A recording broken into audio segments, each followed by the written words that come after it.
Now, Capitec remains the bank with the most satisfied clients. That's according to the South African Customer Satisfaction Index for Banking. It was conducted by research group Consulta. Just more than 12,000 customers were surveyed on their overall satisfaction with the country's big six retail banks on overall customer satisfaction. Capitec at 84.7 points out of 100 scored best. A steady improvement for Nedbank, but Standard Bank and ABSA are below the industry average. Ineke Prinsloo is the head of customer insights at Consulta.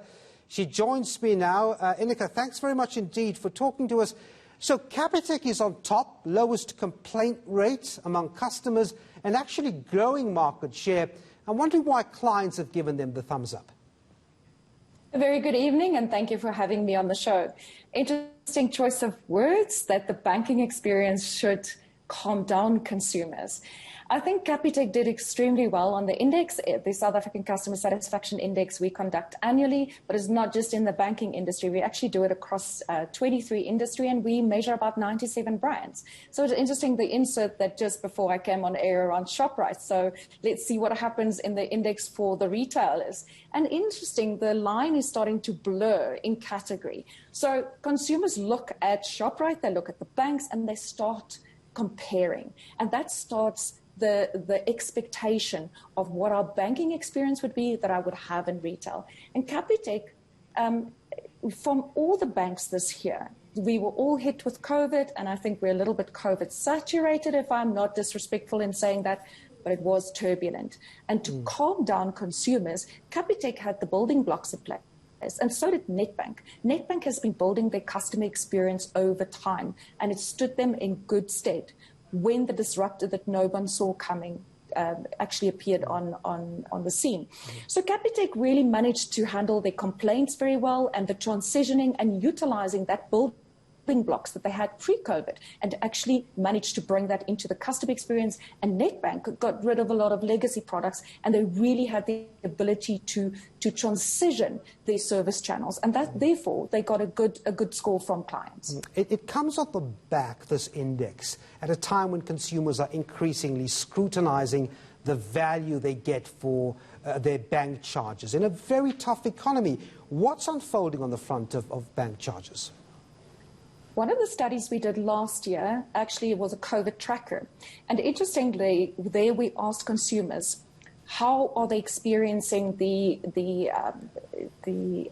onset of COVID, and how are they going to differently approach their financial services? And one of the things that consumers, it was interesting over time to see how the coping mechanism of consumers were challenged more and more. So we asked them, so what would you do if you are under discretionary income pressure? Where would you look to save money?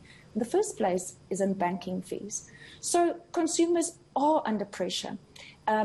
We would want to say that there's a price war and the cheapest will win, but actually that's not true. Value for money is what I think I'm getting for what I'm paying, that monetary exchange on fees. So while I will look for savings, I'm still prepared to pay for something that gives me the features I'm expecting with the bank. And that's what's unfolding, and that's what banks need to understand. It's not a race to digital. Digital becomes parity. It's about understanding what is that feature set that the consumer out there saying, this is the price point, I'm prepared to pay for that, which equates to banking value for me. I see F&B had the highest number of complaints and the lowest resolution scores, but yet Standard Bank is at the bottom. What are customers most unsatisfied with Standard Bank about? I think Standard Bank is at the lower end of the index, but they've also actually had an incremental increase over years. So what we saw with Standard Bank is that they have done an operational restructure, and they've re-put the building blocks in place. So I do believe that Standard Bank is going to show the benefits of what they've put in place.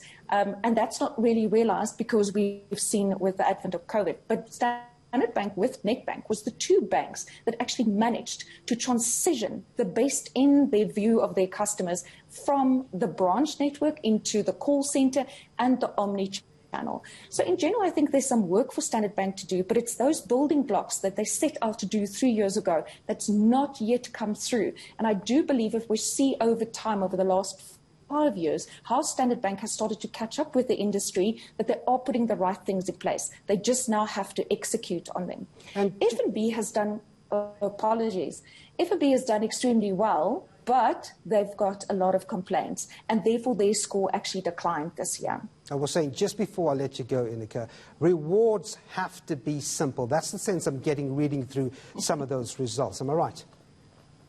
Absolutely. As the consumer is under pressure, as discretionary income is under pressure, we are going to, and we see this from last year, that rewards needs to be tangible, it needs to be accessible, it needs to be fair. I need to know how to earn those rewards. The moment we go into a rewards program that's got a if, then, this, that, it creates effort, and effort kills value for consumers. It needs to be something that's value for money, tangible, and contributes, and I know how to actually access those rewards. I'm going to have to leave it there. Ineke Prinsloo from Consulta, thanks very much indeed for talking to us.